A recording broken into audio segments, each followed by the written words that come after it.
Vamos ler a palavra do Senhor, que se encontra no livro de Efésios. Vamos ler o capítulo 2, a partir do versículo 11.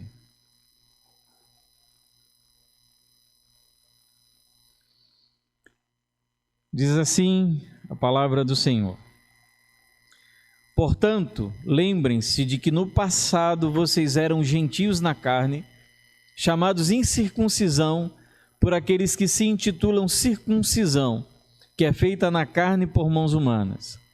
Naquele tempo vocês estavam sem Cristo, separados da comunidade de Israel e estranhos às alianças da promessa, não tendo esperança e sem Deus no mundo. Mas agora em Cristo Jesus, vocês que antes estavam longe, foram aproximados pelo sangue de Cristo, porque Ele é a nossa paz.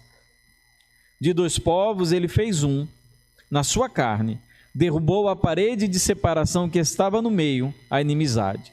Cristo aboliu a lei dos mandamentos na forma de ordenanças, para que dos dois criasse em si mesmo uma nova humanidade, fazendo a paz, e reconciliasse ambos em um só corpo com Deus, por meio da cruz, destruindo a inimizade por meio dela. E quando veio, Cristo evangelizou paz a vocês que estavam longe, e paz também aos que estavam perto, porque por meio dele ambos temos acesso ao Pai em um só Espírito. Assim vocês não são mais estrangeiros e peregrinos, mas concidadãos dos santos e membros da família de Deus, edificados sobre o fundamento dos apóstolos e profetas, sendo Ele mesmo, Cristo Jesus, a pedra angular. Nele todo edifício bem ajustado cresce para ser um santuário dedicado ao Senhor. Nele também vocês estão sendo edificados junto com os outros para serem morada de Deus no Espírito. Oremos. Deus, eu peço ao Senhor nessa manhã que nos ajude, ó Deus, na exposição dessa tão rica passagem. Nos ajuda, ó Deus, e nos orienta, não apenas de uma maneira técnica, mas de uma maneira profundamente comprometida com as verdades que nós vamos ouvir nessa manhã. Abençoa os que estão aqui, os que estão em casa, os que vão ter acesso a essa reflexão posteriormente, em outra época, que ela não envelheça, mas que ela continue, ó Deus, viva pela presença da exposição da Tua Palavra, e que sempre que ela for ouvida, ó Deus, ela produza transformação em nós. É o que nós pedimos em nome de Jesus. Amém. Podem sentar.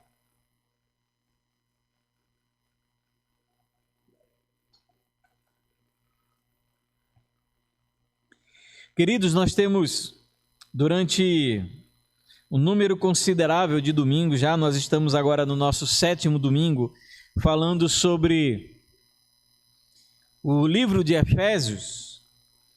E até então, no domingo passado, nós falamos sobre a obra que Deus operou para salvar os pecadores. Foi o que nós estudamos semana passada, capítulo 2, versos 1 ao verso 10, verso 1 ao verso 10. E nós então, nessa reflexão, nós estudamos e percebemos mediante o texto, como pela misericórdia, amor e graça de Deus, um pecador passa da morte para a vida, do estado de morte e separação para o estado de exaltação ao lado de Cristo. E ele fez isto, segundo o que nós estudamos, com o propósito de glorificar o próprio nome. Cristo, ele deu a vida por nós para que o seu nome fosse glorificado, para que nos séculos vindouros a suprema riqueza da sua graça, por meio da nossa vida e da nossa obra, exaltassem e glorificassem o nome dele. E ele fez isso indistintamente. Tanto judeus quanto gentios são salvos exclusivamente pela graça do Senhor. Somos salvos da mesma maneira, né? E Cristo, ele salva o judeu não pelas obras da lei ou então pela obediência aos ditames dos mandamentos de Moisés. Ele salva judeus e salva gentios absolutamente da mesma maneira. E nós precisamos fazer aqui um esclarecimento, porque quando a Bíblia foi escrita, havia uma concepção de um povo escolhido, de uma nação eleita, que eram os judeus. Os judeus, eles foram criados a partir da figura de Abraão, uma pessoa conhecida, uma figura que nós chamamos do patriarca pai Abraão. Então, a partir de Abraão é que nós temos o surgimento da nação de Israel, e a nação de Israel era o alvo primordial das revelações de Deus. A lei foi dada por Moisés ao povo de Israel. As leis cerimoniais, sacrificiais, todos os aspectos religiosos que simbolizavam a presença e a aceitação de Deus foram dirigidas à nação de Israel. Então, se tinha essa compreensão de que Israel era esse povo escolhido, esse alvo da revelação, da presença do Senhor nesse mundo, tanto que Deus, quando o povo caminhava pelo deserto, a partir do Êxodo, eles criam um tabernáculo que simbolizavam essa presença de Deus, e quando eles então começam a tomar a terra prometida, começam a construir as cidades, eles então constroem um templo simbolizando essa presença de Deus, a marca da presença do Senhor, o templo em Jerusalém, com a arca da aliança, com todos aqueles pré-requisitos religiosos, da presença dos sacerdotes, do oferecimento de sacrifícios, tudo isso fazia parte da nação escolhida de Deus, que era Israel. As demais nações que não tinham acesso a essa revelação, que não eram alvos imediatos dessa manifestação divina, eram chamadas de gentios. Ou seja, ou você fazia parte do povo escolhido de Deus, da nação de Israel, ou então você era gentio. Você era um povo que não tinha acesso a essa revelação. E quando nós então entramos no Novo Testamento, quando nós entramos nessa revelação que nós temos na pessoa de Jesus, nós entendemos que Cristo então ele salva tanto os judeus quanto os gentios absolutamente da mesma maneira. Todos são salvos única e exclusivamente pela graça, pela misericórdia e pelo amor de Deus. É o que nós então encontramos até o versículo 10 do capítulo 2, como nós falamos semana passada. A lei de Moisés não salva, os mandamentos não têm poder para salvar. Na verdade, os mandamentos eles condenam o homem, porque o homem não consegue obedecer toda a lei, e a Bíblia fala, se você quer obedecer um princípio da lei, você precisa se submeter a toda a lei. Então é impossível para o homem ser obediente a toda a lei de Moisés, então isso fazia com que o homem se tornasse cada vez mais condenado, porque a lei testificava contra o próprio homem, a lei acusava o homem. O que Cristo precisa fazer então? Ele precisa, ele mesmo, de maneira plena e perfeita, guardar, obedecer esses mandamentos, para que ele se tornasse o novo Adão, aquele que consegue de maneira perfeita se sujeitar às exigências de Deus. E não apenas isso, a palavra fala que quando ele morre, ele crava na cruz, ele encerra na cruz aquele prescrito, aquela lei que era contra nós, aquela lei que nós não conseguimos obedecer de maneira perfeita e plena. Então Cristo, ele cancela o escrito de dívida, que tem como fundamento a desobediência à lei. Agora, entre os versículos 11 a 22, nós encontramos Paulo falando de como este propósito salvador de Cristo alcançou judeus e gentios, a ponto de tornar esses dois povos inimigos, alheios, distantes, um povo apenas.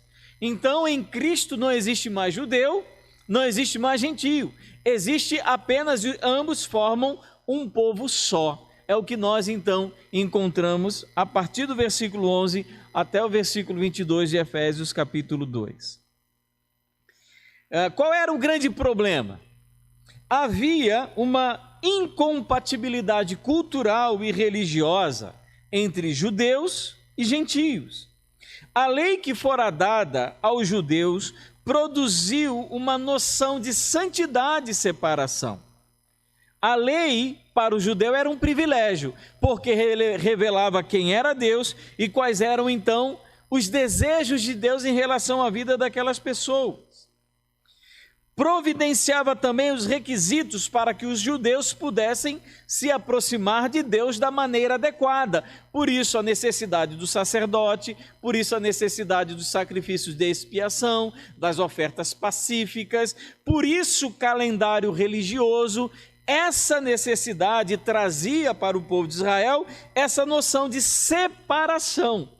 Isso se tornou tão grande, tão intenso no coração daquela nação, que ainda no Novo Testamento, mesmo dentro da própria igreja, no livro de Atos, nós encontramos a igreja resistindo à proclamação do evangelho aos gentios.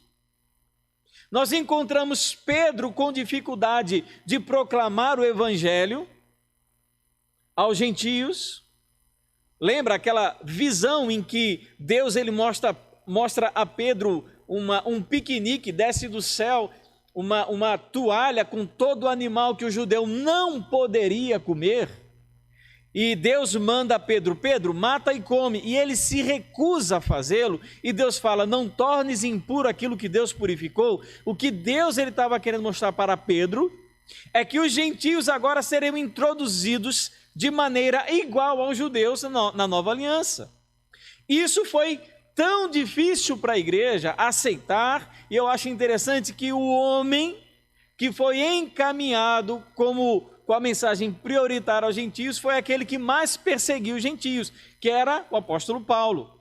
Ele odiava gentio, ele era fariseu de fariseus, ele era puro sangue, digamos assim, tanto na sua cultura quanto na sua espiritualidade, religioso ao extremo, perseguindo a igreja. E esse homem então é levado a proclamar o evangelho aos gentios. E em Atos capítulo 15, quando a introdução dos gentios nessa nova realidade da nova aliança da igreja, ela começa a incomodar aqueles judeus que tinham vindo do judaísmo e queriam manter as suas tradições judaicas. Há um concílio, um sínodo em Jerusalém, e esse sínodo, então, decide que aos gentios não seria dada a obrigação de obedecer às leis de Moisés. Então, nós temos essa marca da grande dificuldade que um judeu tinha com o povo gentio. E essa inimizade perdura até hoje. Basta você olhar para o que acontece na região da Palestina. Como Israel ainda é uma nação odiada. Mas não é só os palestinos que odeiam os judeus. Os judeus ortodoxos, eles consideram impuro qualquer povo. Isso era tão forte naquela época, era tão forte, que um homem judeu, ele não tinha absolutamente nenhuma obrigação de socorrer uma mulher gentia em trabalho de parto. Se ele visse uma mulher gentia em trabalho de parto, ele não poderia ajudar, porque se aquele menino nascesse, era mais um gentio no mundo, e judeu não queria isso. Era tão forte que quando nós chegamos no Evangelho de João, do capítulo 3 para o capítulo 4, aquela passagem em que nós encontramos Jesus, ele terminando o seu diálogo com Nicodemos e caminhando até Samaria, em que tem aquele encontro com a mulher samaritana no poço, no final do capítulo 3 fala, e era necessário passar por Samaria. Não era necessário passar por Samaria. Haviam rotas, outras rotas possíveis para com que ele chegasse na região da Galileia, mas ele passa por Samaria. Ora, um judeu considerava impuro até a terra de Samaria. Então eles evitavam passar pela terra, quanto mais conversar e falar com qualquer gentio.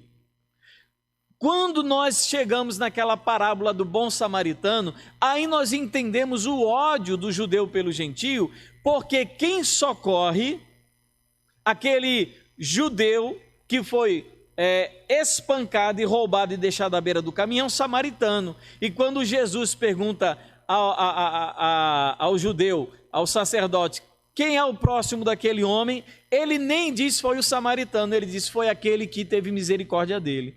Então havia naquela época um ódio mútuo entre judeus e gentios.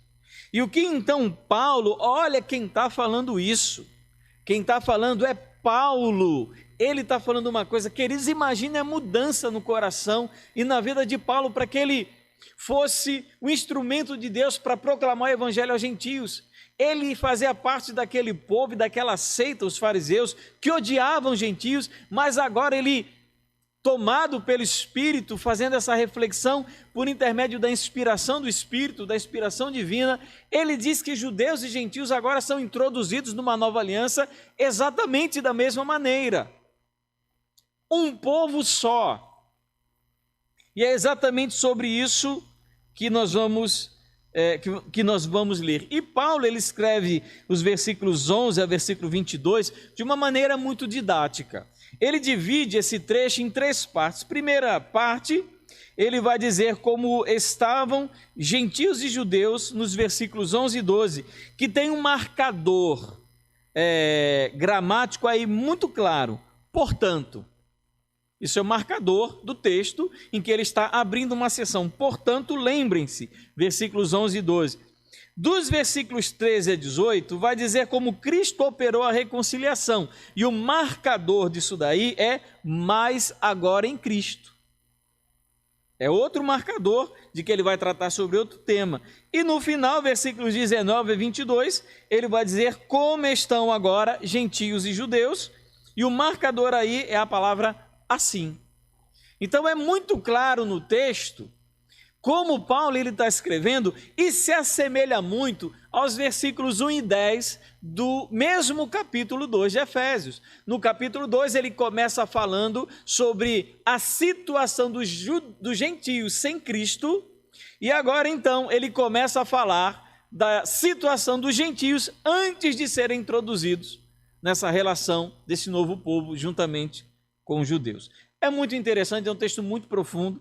A gente precisaria de umas 2 horas para explorar tudo o que esse texto tem, ou pelo menos parte dele, mas então nós vamos nos ater àquilo que é mais importante para a nossa compreensão da mensagem desse texto.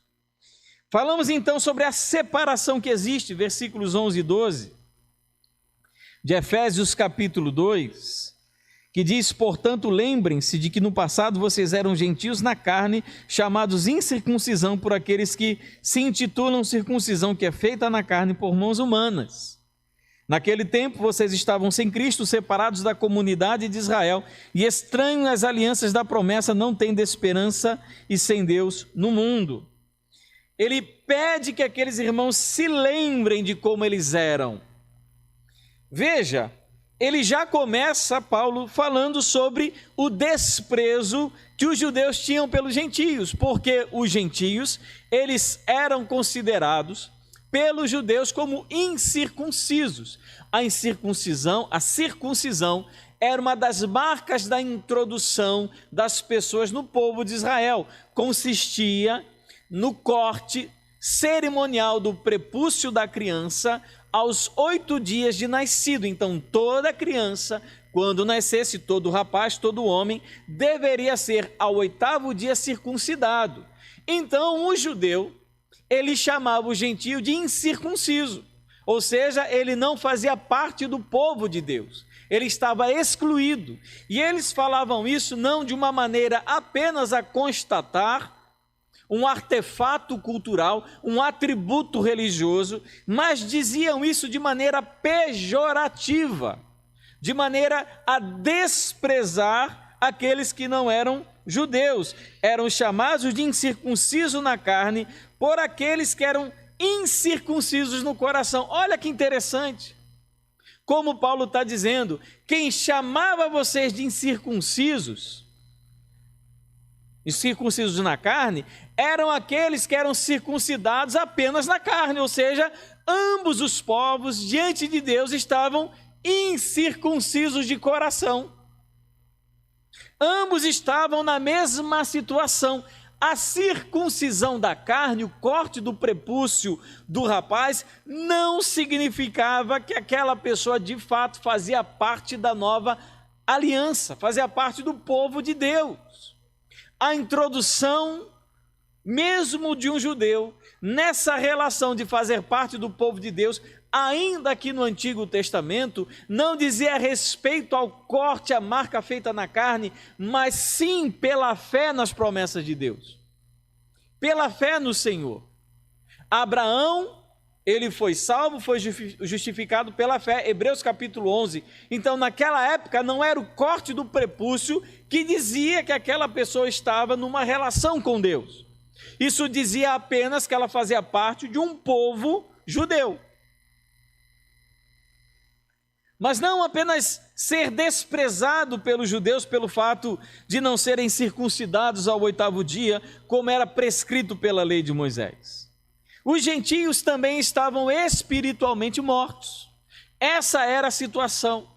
Então, eles sofriam o desprezo por parte dos judeus, por não serem circuncidados, e diante de Deus, a situação dos gentios era uma situação de morte espiritual, porque, como diz aí, versículo 11, versículo 12, eles estavam sem Cristo,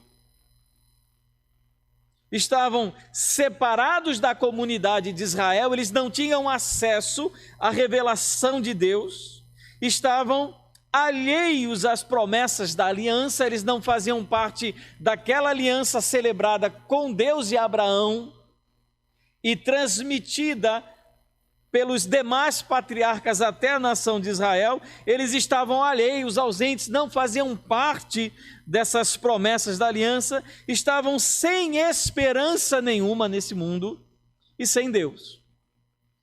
Agora, Deus aqui, obviamente, os gentios que compunham a igreja em Éfeso tinha muitos deuses. Vocês lembram da deusa Diana dos Efésios, que nós falamos no nosso primeiro estudo? Eles tinham muitos deuses, eles só não tinham Deus verdadeiro. Então essa era a condição dos gentios, a qual Paulo escreve numa época antes de serem introduzidos no relacionamento da nova aliança estabelecido com Cristo, por Cristo.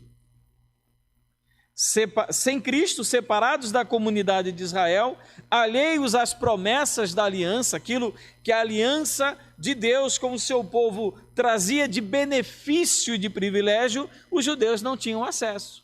Eles estavam, de fato, excluídos, sem esperança e sem Deus no mundo. Versículos 13 a 18, então, ele vai falar agora da reconciliação, como Deus, ele reconciliou dos povos inimigos, tornando ambos um só povo. Ele começa ele começa no versículo 13, assim como ele começa no versículo 4 do capítulo 2. Ele começa com mais. Versículo 4 ele diz, mais Deus. Versículo 13, mais agora em Cristo Jesus. Ele aponta para a mesma mudança, para a mesma transformação. Agora o que acontece? Cristo, ele então aproxima gentios através do seu sangue. Ele aproxima gentios e judeus e aproxima ambos os povos de si mesmo através do seu sangue. Quando ele fala sangue, sangue aqui faz referência ao seu sacrifício expiatório, aquilo que os judeus eles praticavam rotineiramente no templo, sacrificando um animal para que seus pecados pudessem ser perdoados e eles então tivessem acesso a Deus. Só que agora esse acesso é inaugurado não mais pelo sacrifício de animais, mas através do sacrifício do próprio Filho de Deus, ambos, judeus e gentios. Eles são aproximados em Cristo. O acesso é o mesmo e só, absolutamente, somente Jesus poderia efetuar essa aproximação. Ninguém mais. Apenas Cristo, apenas Jesus, ele poderia derribar, acabar, destruir o muro de inimizade e conduzir então ambos os povos reconciliados para Deus.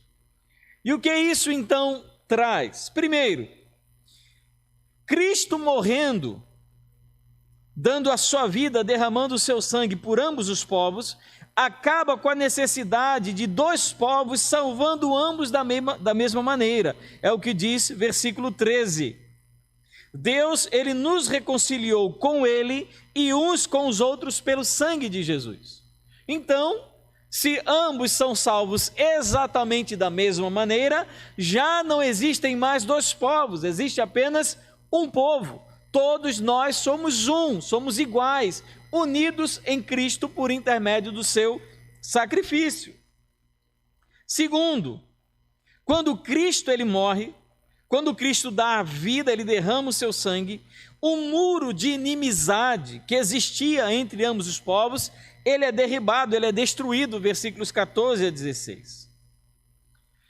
Eu penso que quando o apóstolo Paulo ele está falando sobre esse muro de inimizade, essa separação, que inclusive é tratado de uma maneira em que ele chama a atenção para os ditames cerimoniais e religiosos da lei de Moisés, eu penso que ele está se referindo, por exemplo, ao Templo de Jerusalém.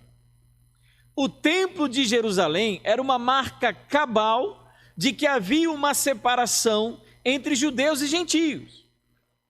Quando você vai estudar a estrutura do Templo de Jerusalém, você pode procurar na internet, você vai encontrar imagens e figuras do que eu estou falando. Primeiro, os próprios judeus tinham um marco dessa separação. Só quem poderia entrar no Santo dos Santos era o sumo sacerdote, uma vez por ano para fazer a expiação dos pecados do povo. E esse lugar santo, esse Santo dos Santos, era separado por uma grossa cortina, indicando essa separação. Entre os próprios judeus havia essa noção de separação. Eles estavam habituados com isso. Mas os gentios, eles eram relegados, resumidos, a uma área no espaço do templo chamado de Pátio dos Gentios. A gente vai encontrar isso, sabe aonde? Quando Jesus ele está indo para Jerusalém e ele encontra os cambistas, os vendilhões, sabe aonde isso acontecia? No Pátio dos Gentios, o lugar que era preparado para os gentios se aproximarem de alguma maneira da santidade do Senhor, era ocupado com comércio. É no Pátio dos Gentios. E nesse Pátio dos Gentios, que ele se resumia a um muro que tinha em média 1,5 metro de altura, nesse muro, no final dele, havia uma placa com a seguinte inscrição: nenhum estrangeiro, entenda gentio, pode ir além do muro que circunda o santuário e seu conteúdo. Todo aquele que for surpreendido na tentativa de fazê-lo será responsável pela sua própria morte. Qualquer gentio que ousasse ultrapassar aquele lugar resumido, delimitado como Pátio dos Gentios, e tentasse se introduzir na parte mais interior do santuário, ele seria morto. Isso indicava uma clara separação. Gentios não tinham acesso à presença de Deus.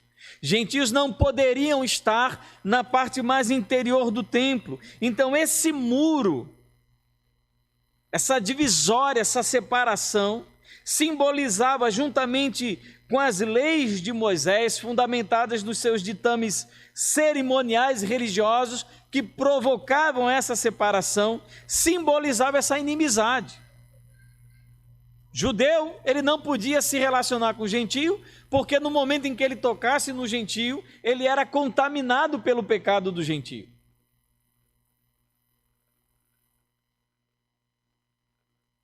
Tudo isso, essa maneira de nos aproximarmos de Deus, observando as cerimônias, os ditames religiosos, cerimoniais, os dias que devem ser guardados, como o sábado, um dia especial para adoração, tudo isso ele deveria ser abolido para que existisse apenas um povo. Por isso que Paulo diz em 1 Coríntios, uns consideram santos uns dias, outros consideram todos os dias. E todos fazem isso para a glória do Senhor, para servir a Deus. Então nós não somos mais separados e divididos por determinados preceitos e mandamentos religiosos. Tudo isso foi abolido em Cristo, porque inclusive a palavra diz que esses mandamentos, eles eram sombras, eram rabiscos daquilo que Cristo faria. E quando Cristo, que é a realidade, a concretização de todas as promessas, a perfeição, quando ele se revela, quando ele encarna, quando ele vive entre nós e obedece todos esses ditames, a ponto de cancelá-los na própria cruz, a causa e o motivo da separação simplesmente desaparece.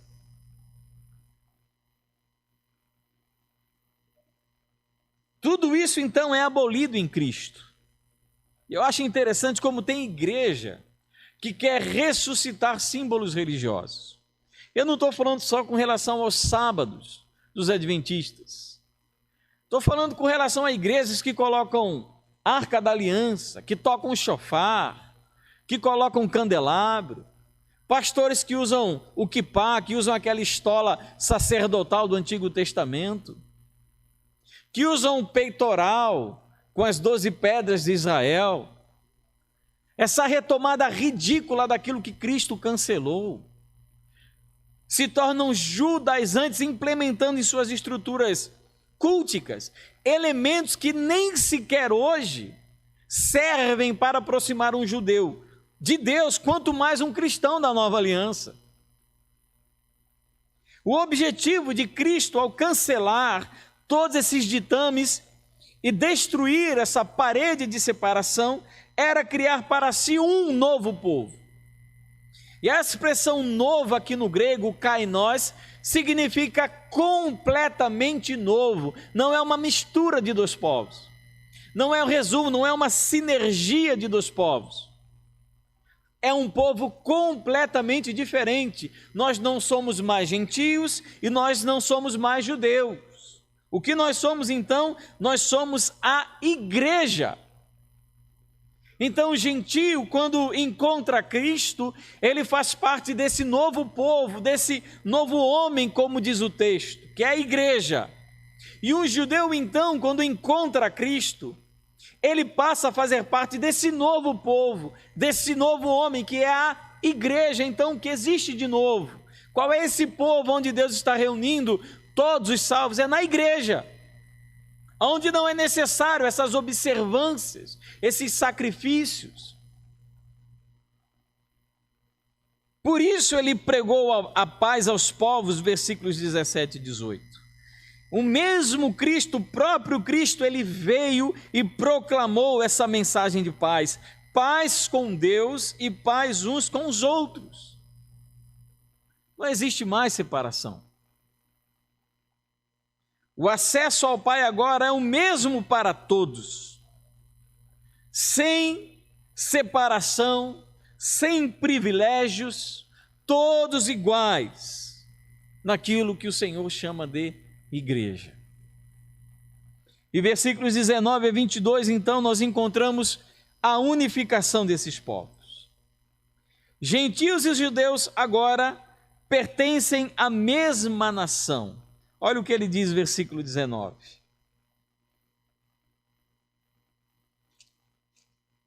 Assim vocês não são mais estrangeiros e peregrinos, mas concidadãos dos santos e membros da família de Deus.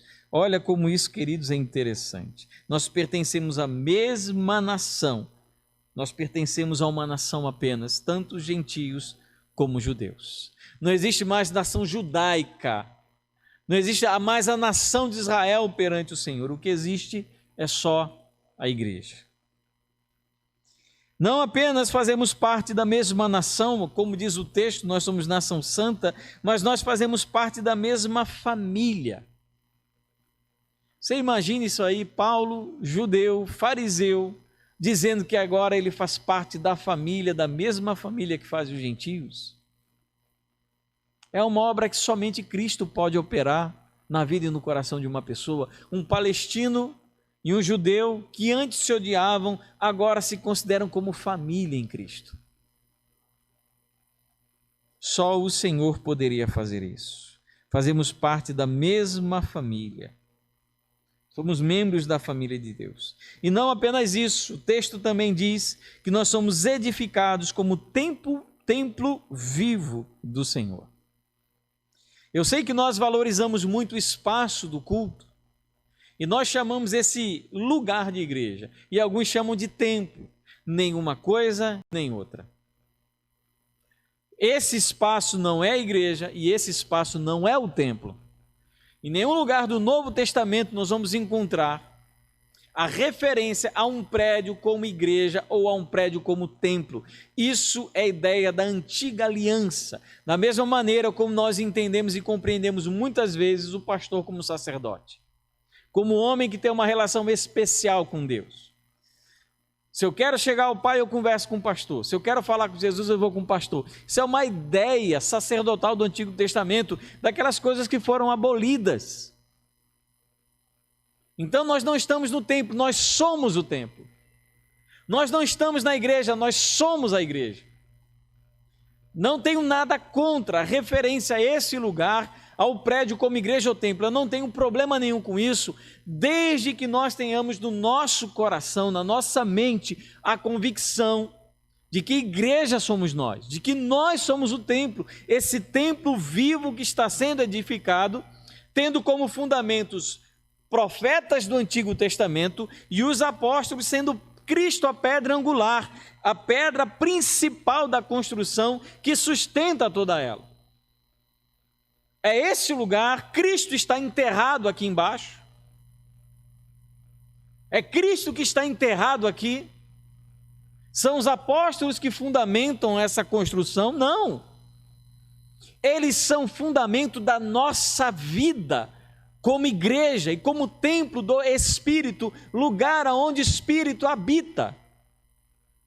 Quando nós saímos daqui, esse lugar fica vazio.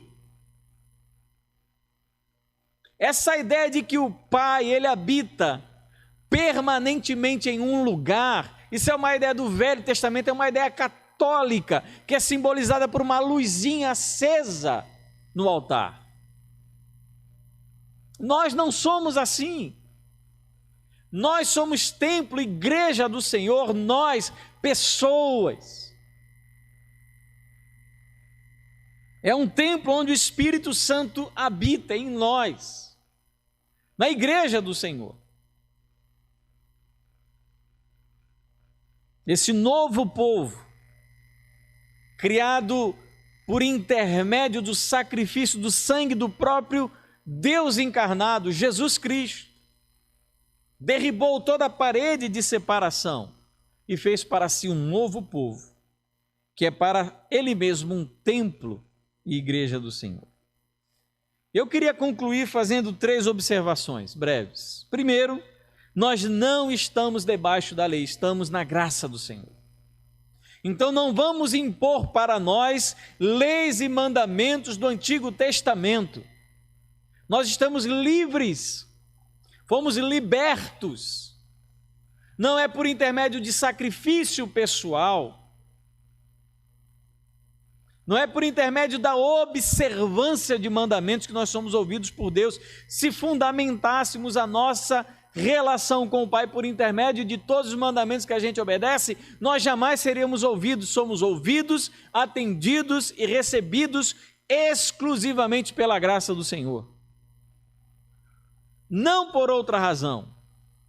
O Pai não lhe ama porque você obedece 8 dos 10 mandamentos. O Pai não lhe ama porque você obedece 1 dos 10 mandamentos. O Pai lhe ama por causa de Jesus. Não estamos debaixo da lei. Não precisamos nos submeter aos ditames mosaicos. Se fosse assim, eu seria o primeiro a não estar aqui, porque eu possuo um defeito, eu não consigo enxergar direito. Eu não sou perfeito, eu estaria excluído. Não é pelo que eu faço, não é pelo que eu posso, não é pelo que você pode. Nós não estamos debaixo da lei, a lei foi cancelada em Cristo. Nós seguimos a lei pelas suas repercussões morais. Amar a Deus sobre todas as coisas e ao próximo como a si mesmo, e tudo aquilo que decorre desses 2 principais mandamentos. Mas submeter a nossa vida a uma religiosidade, a uma espiritualidade como aquela seguida pelos fariseus, de que Deus ele me ouve só em determinado lugar, de que Deus me ouve só em determinada posição. Isso não faz parte da nossa realidade, do nosso povo. Nosso povo é um, e é um povo que foi salvo pela graça e pelo poder do nosso Senhor Jesus Cristo. Nós não estamos debaixo da lei. Uma vez uma pessoa nova convertida, muitos anos atrás, veio me perguntar qual era a posição correta de orar. Qual é a posição correta em que você ora? Isso não existe.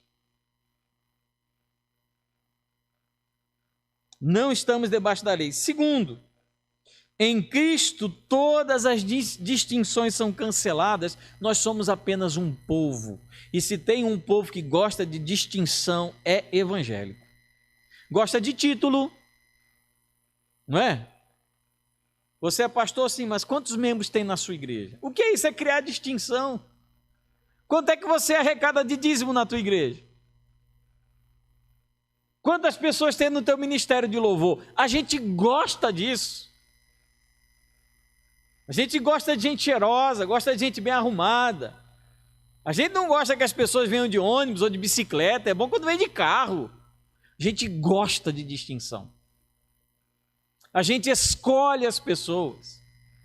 Mas esse povo criado por Deus, ele não possui absolutamente nenhuma distinção.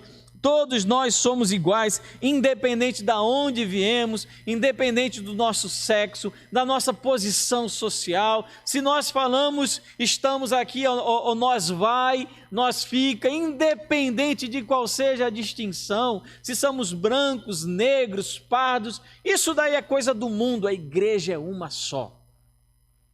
E todos nós somos iguais. Em Cristo todas as distinções são canceladas. Sabe aquela história do pastor que gosta de fulano porque o dízimo dele é bom?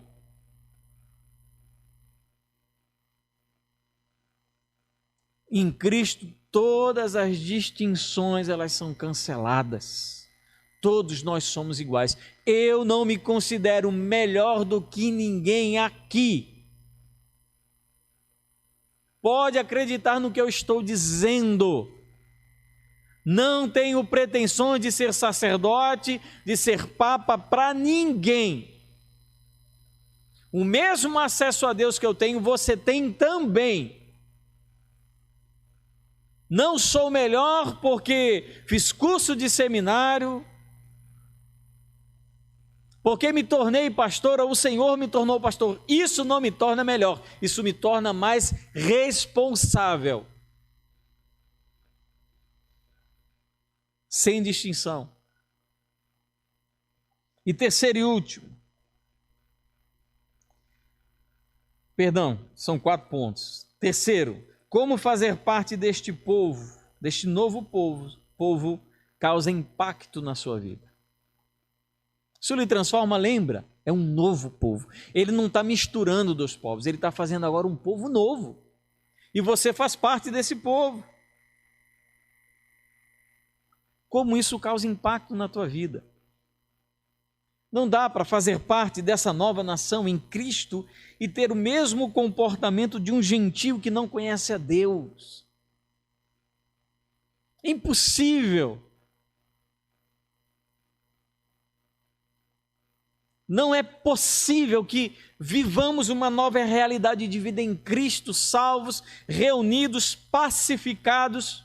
E olha que interessante, a paz que Cristo estabeleceu não foi a nossa paz apenas com Ele, mas foi a nossa paz uns com os outros. E como nós então vivemos uns com os outros? Em paz. Ou vivemos brigando, nos mordendo, falando mal uns dos outros, praguejando contra os outros, querendo o mal dos outros, felizes pela desgraça do próximo. Cristo agora nos tornou um povo e devemos viver em paz com Ele e uns com os outros.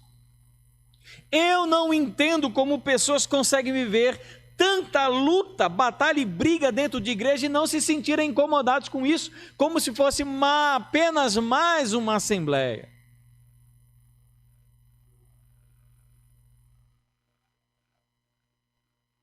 é paz. A nossa luta deve ser pela paz. Paz com Deus e paz uns com os outros. E quarto e último, nós somos o templo de Deus, onde o seu Espírito habita. E o que isso muda em você?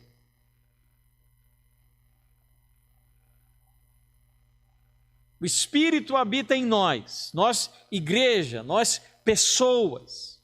Inclusive, tem alguns que vão dizer, eu sou igreja. Não, você não é igreja.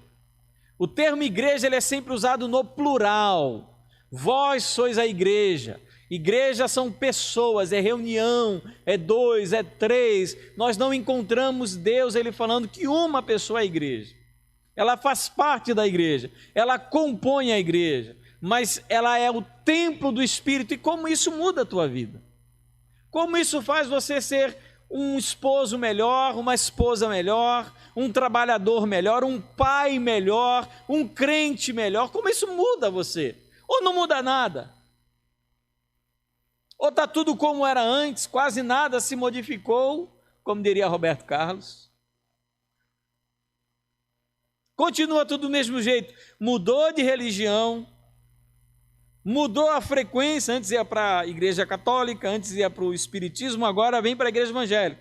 Mas a vida fica do mesmo jeito.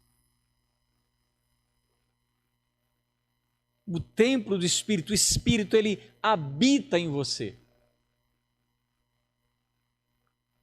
Aquele Espírito glorioso do Antigo Testamento, que quando se manifestava na Arca da Aliança, se viu uma coluna de fogo, aquilo mora dentro de você. Aquele Espírito Santo de Deus, ele mora em você. A sua vida é um tabernáculo eterno da presença do Senhor, da manifestação da glória dele. E como isso então transforma e muda a sua vida? Alguma coisa precisa mudar. Nós vamos, a partir do domingo que vem, entrar no capítulo 3 do livro de Efésios. Estamos quase encerrando aquela parte que é doutrinária para entrarmos então nas aplicações práticas do livro de Efésios. Mas até aqui, como Deus tem nos incomodado, tem nos testado, provado e nos levado a uma reflexão profunda e sincera acerca da nossa vida diante daquilo que Ele fez por nós. Amém, queridos?